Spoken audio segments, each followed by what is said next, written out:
All right, so let's talk about hemoglobin recycling. It is very easy for me to make the globin, the little squigglies. Getting iron, though, is not something my body can make. I have to be able to consume it. So recycling that iron is really important. And that's what this is. Now, what I'm about to go through in the next slide is right here. I'm not just pulling it out of nowhere, I promise. Okay? So, remember I told you that when red blood cells start to break down, they go to the liver, the spleen, and some other lymphatic organs, and the macrophages are the ones that get them. So here I've got abnormal, aged, or damaged red blood cells. I was going to say abnormal. Sorry. The macrophage phagocytizes them and pulls out the hemoglobin. Now remember, hemoglobin is going to be the squigglies, right? And then dead center, we've got the heme. Yes, I know I'm not an artist, but you see what I'm saying, right? So what happens initially here in my hemoglobin molecule or in my macrophage is the heme is separated from the globin. So that's taken over here. Well, actually, this is taken over here, the globin.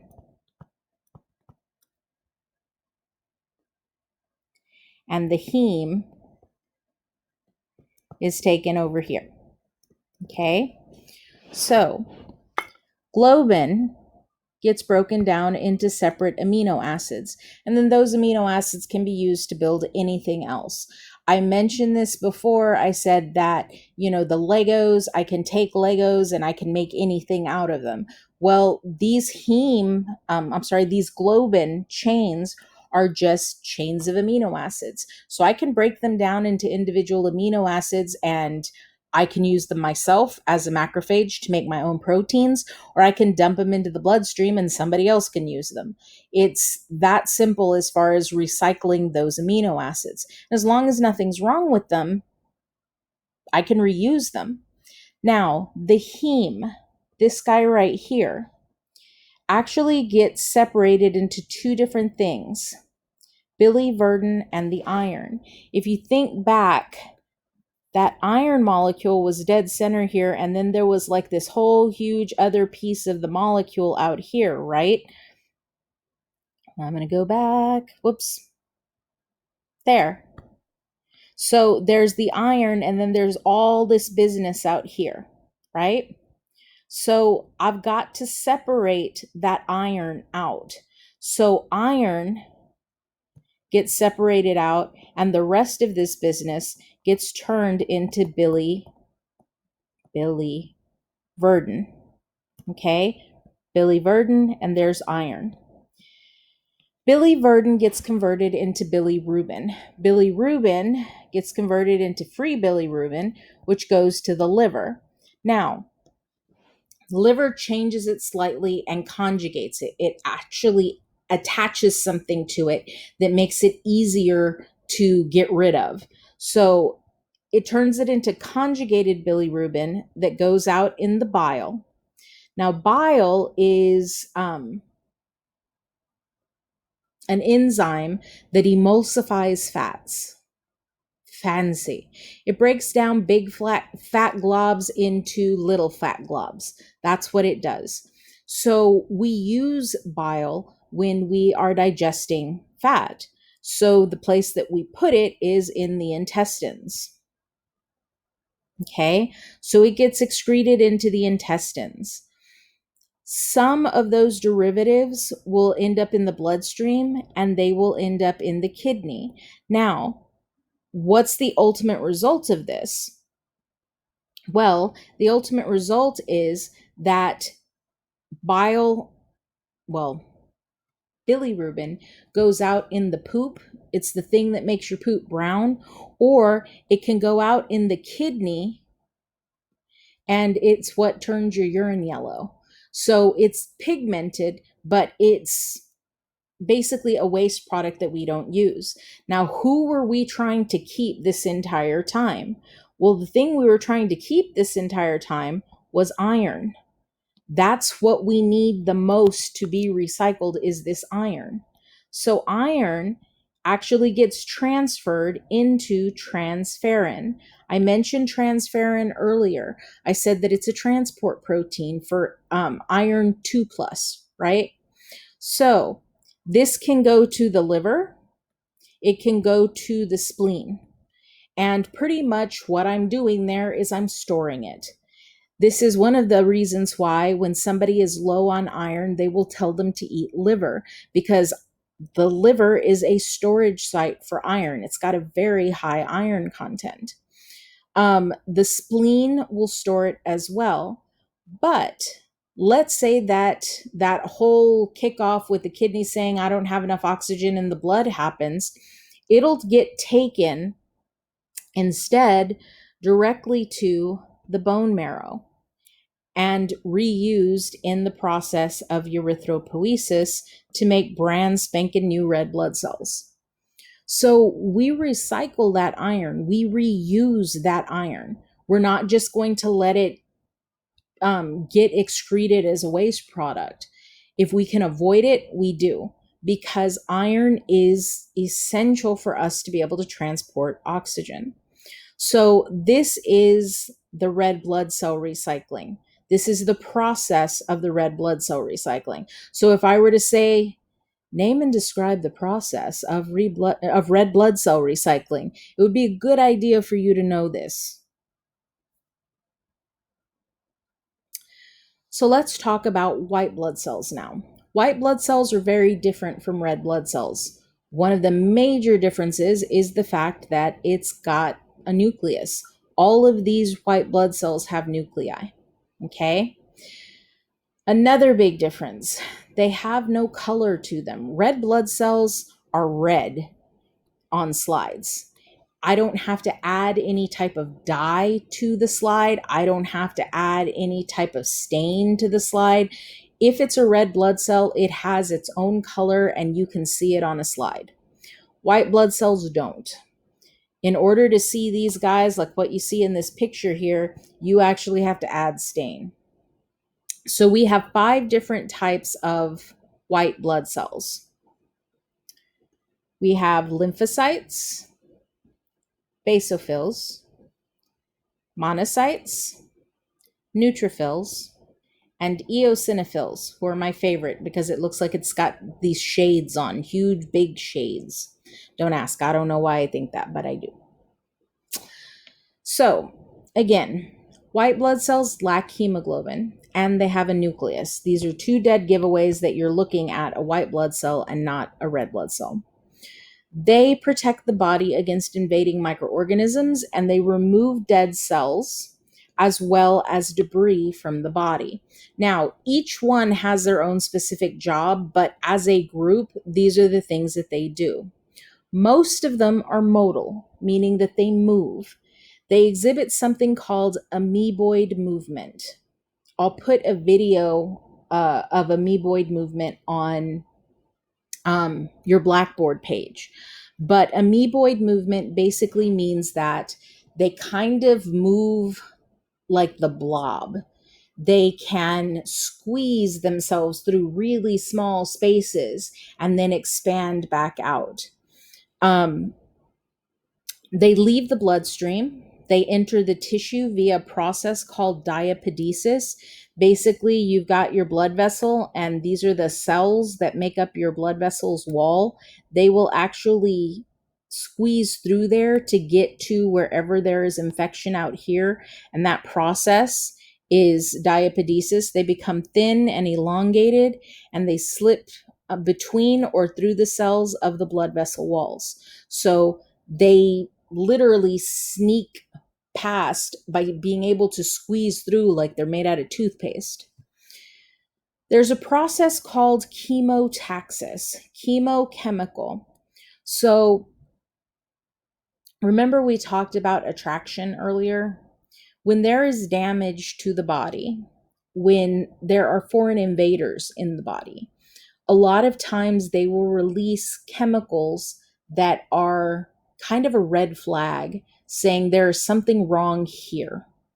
It would be like somebody walking down the hall with their intestines dragging behind them. I'm pretty sure you wouldn't go, "Oh, what's up? How you been? You been okay?" You'd probably go, "Oh my God, what is the matter with you?" Right? Well, it's kind of the same thing. When those chemicals show up, the white blood cells go, "Wait a minute." And they go to investigate because something is wrong and they know something is wrong.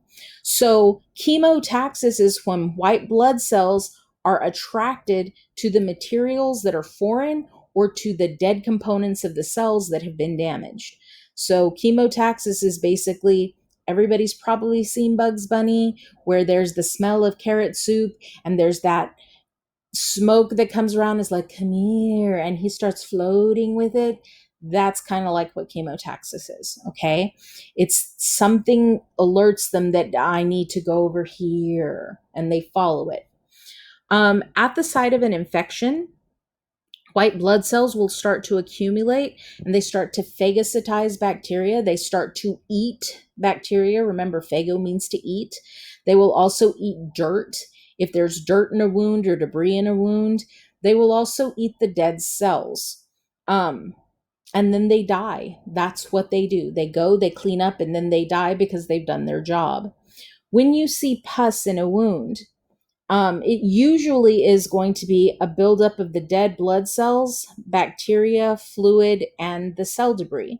Now, depending on the pus that you see, if it is clear like water, then it's probably just going to be fluid with the dead white cells. If it's green or yellow or has a smell to it, then bacteria is most likely going to be there. Now, I told you guys that we had the granulocytes, we had the agranulocytes.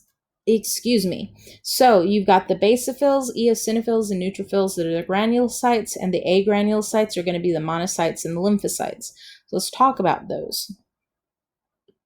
So a basophil. A basophil has a nucleus with two indistinct lobes. And granules, really a lot of granules that stain blue-purple, and they're about 10 to 12 micrometers in diameter. When you look at this cell, do you see any nucleus at all? No, because the grains are so dense, all you see is the grains. So there supposedly is going to be a nucleus in here that looks something like that. Yeah, I don't see that either. Okay. What do basophils do? This is what's important for a lecture. This is what I want you to understand for these cells. One, they release histamine. Histamine promotes inflammation. So remember, an inflammatory response is a response to either damage or to an invasion. It's a way to get your immune system kickstarted. So they're releasing histamine. They can also release heparin. Heparin actually prevents clot formation. So one of the things that you kind of have to think about is if you've cut into a blood vessel, there's a good chance that there's dirty in that blood vessel. Having them clot right away means that you're sealing the dirty in. That's not a good thing. So what do? Well, you let it bleed just a little bit to kind of sweep everything out, and then you clot.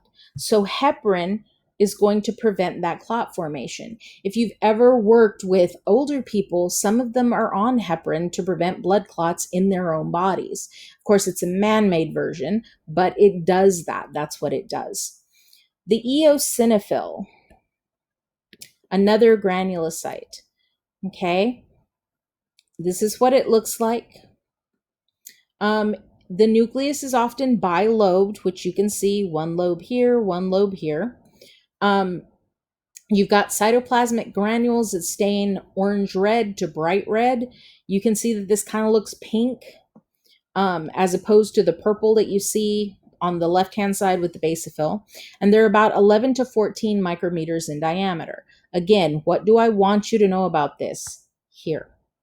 I want you to know this. So what do they do? What's the purpose that they have? Why do we have these? Well, they're kind of a Hail Mary in a way. They actually do release chemicals that reduce inflammation. Now, I know you're saying, okay, but doesn't that go against the whole there's an invader thing? Yes, but there has to be a balance to that. If you've ever seen anybody who's, let's say, allergic to peanut butter and they start swelling up and their throat closes up and they start to suffocate, all of that business, that's when your immune system goes haywire and gets a little too excited for its own good. Having a cell that can actually help with that and reduce that so that it doesn't get too carried away is very beneficial. Now, something else that you will see, and it's unique. These actually can attack worm parasites. So things like hookworm or tapeworm. These cells can actually attack those worm parasites. So when you've got a parasitic infection like that, one of the things that they do is a complete blood cell count, a CBC. And if they see high numbers of eosinophils, they automatically know that it's a parasitic infection with some type of worm parasite, because normally these are very, very low. They don't make up a whole huge percentage of your blood cells. Only about 2 to 4% of your white blood cells are actually eosinophils. Now, your neutrophils, these guys. The nucleus can have between 2 and 4 lobes. They're connected by thin filaments. The cytoplasmic granules kind of do the light pink to reddish purple staining, and they're about 10 to 12 micrometers in diameter. What do I want you to know? This. Neutrophils are phagocytes. They eat things. So when they show up, their job is to do cleanup. They will eat microorganisms. They will eat antigen-antibody complexes. Basically, if something is marked with an antibody as this needs to die, they'll find it and they'll eat it. And they'll eat other substances. Now, the other thing that they do, and this isn't necessarily the best thing, but they do it anyway. Once they have phagocytized something, they basically become a suicide bomber, and they release lysozyme. Lyse means to break. Okay, so lysozyme is an enzyme that dissolves things. Pretty much anything it touches, it will dissolve. I think the evolutionary plan was, if I am in the middle of a whole bunch of invading bacteria and I do this, I'm going to kill all those bacteria around me. The problem is that sometimes they're not around a whole bunch of bacteria. Instead, there was one bacteria, they ate it, and now they're sitting next to your own cells. So when they do the same thing and they just spray lysozyme everywhere, where they actually damage the body's own cells. So it's good in theory. In practice, it can have some harmful consequences. About 60 to 70% of your white blood cell population is actually neutrophils. And again, these are the granulocytes, the basophil, the eosinophil, and the neutrophil. The lymphocytes. Well, okay, the agranulocytes. We've got lymphocytes, we've got monocytes. The lymphocytes have a round nucleus. The cytoplasm forms a halo around that nucleus. It's about 6 to 14 micrometers in diameter. If you look at this picture, you can see the nucleus, and you can see the halo of cytoplasm around it. So what do lymphocytes do? Some produce antibodies. They're literally antibody factories. That's their job. Others are going to produce chemicals responsible for destroying invaders. They literally produce chemical signals that sometimes cause those cells to kill themselves. They produce others that punch holes in those cells. They do contribute to allergic reactions. They also contribute to graft rejection. When you get an organ transplant, it's these guys that can make that tank. Okay. They're responsible for tumor control. Most of the time, when you have tumors, they look weird. And these guys are always looking at your cells and going, that's a good cell, leave that one alone. That's a good cell, leave that one alone. That looks weird, I need to kill it. So they are responsible for that tumor control and for the regulation of the immune system. We will talk about lymphocytes in a lot more detail in chapter 22 when we get there. The monocyte. The nucleus can be round or kidney shaped or horseshoe shaped, and it contains more cytoplasm than a lymphocyte. It's about 12 to 20 micrometers in diameter. You can definitely see a difference in size here. This is a phagocyte as well. This is an eater. Okay. Now, this is something that's interesting. When it is in the bloodstream, we call it a monocyte. That is what we dub it. That's the name.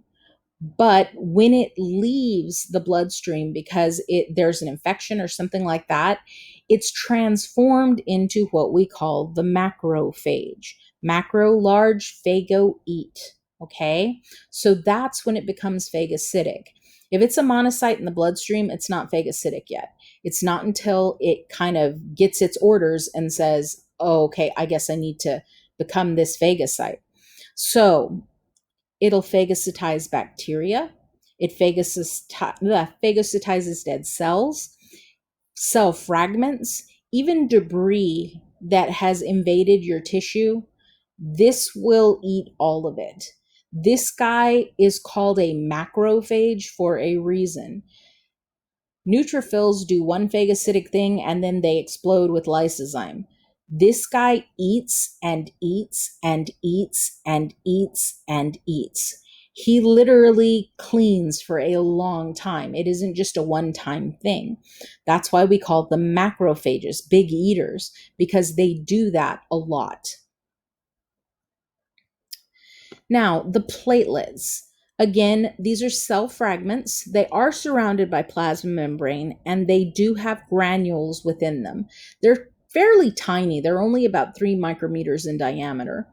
The surface proteins that are displayed on the surface of these little cell fragments are actually going to be proteins that allow them to stick to each other.